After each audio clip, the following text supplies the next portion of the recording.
All right, y'all, today we're going to be making up a delicious steak in the air fryer. Y'all stay tuned and I'll show you how it's done. All right, what we have here is a 24-ounce top sirloin steak we're going to be using, and we're seasoning it with some Longhorn Steakhouse seasoning and black pepper. We're going to season it liberally on both sides, and we're just shooting for a medium to medium rare on that. That's how we like our steaks. Now, if you want to cook it a little longer and make a medium, you just cook it a little longer. We're going to be air frying this on 400 for 12 minutes, and we're going to flip halfway through. Again, if you wanted it rare, you cook it for about 10 minutes. If you wanted it well done, you'll cook it for about 16 to maybe even 20. This is a fairly thick steak, so this kind of depends on the size of your steak as far as the cooking times are concerned. All right, guys, so I've got the steak seasoned up, both sides real well. We're finishing it up, and what we're going to do, we're just going to let this seasoning tack up on the steak for a little bit before we go ahead and put it in the air fryer. Again, I do have my air fryer preheating right now for 400 degrees, and you just want to make sure that you get all the sides of your steak. You eat all the sides, so just go ahead and kind of pat the sides around in the residual seasoning that you had left over. You can also just use regular salt and pepper if need be, but this is super simple and it comes out perfectly.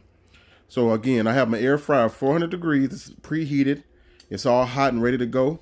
So all we're going to do, we're going to open up this basket. Excuse me.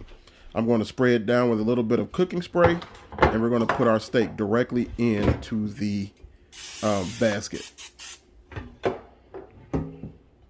Now, I prefer my steaks, charcoal grilled. I just like the flavor. But sometimes when you're in a pinch, this is a perfect way to cook your steak as well. You have a really nice color and it cooks perfectly just about every time.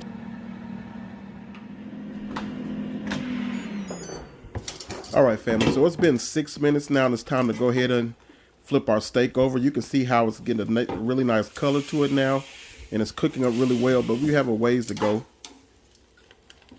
And you can see this is a big boy steak, so getting some nice color, and we're going to go right back into this air fryer and continue to let it go. Once we get to about a minute out, I'm going to go ahead and put a pad of unsalted butter on it, just like you see here. Just an unsalted pad of butter, just to give it a little bit of moistness, a little bit of basting as it's finishing up. And all we have to do now is just wait for it to get done. See you guys back here in a sec. All right, guys, so it's done.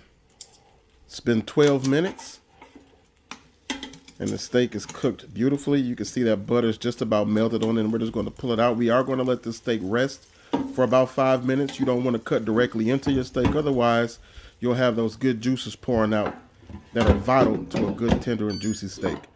So I'm just going to put on this plate, let it rest for 5 minutes, and when it's time to cut it open, I'm going to bring you guys back in and let you see what we're working with. All right, family, here is our finished product. And again, we were shooting for a nice medium to medium rare. Nice warm pink center. And we're just going to go directly in the center here so you can see what we got going on. Thing cuts like butter. Nice and juicy. Now, quite naturally, this is, I like top sirloin. It's a cheaper cut of steak, but it's still delicious. You cook it right, it's still nice and tender and tastes great. But quite naturally, if you're using your ribeye, your strip steak, whatever, it's going to be a little bit more tender. But just look at that. Look at that inside. Nice, warm, pink center, the way we're looking for. And go ahead and get a quick little bite. Sop up some of these juices. When I tell you that thing is amazing. And let me go ahead and cut off an end piece as well so you can see. Same thing, nice medium.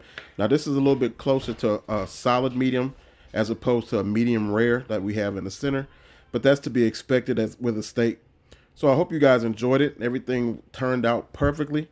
Like, comment, subscribe, share the video. Try making your steak like this next time and let me know what you think. Till the next time, God bless you. We'll see you around.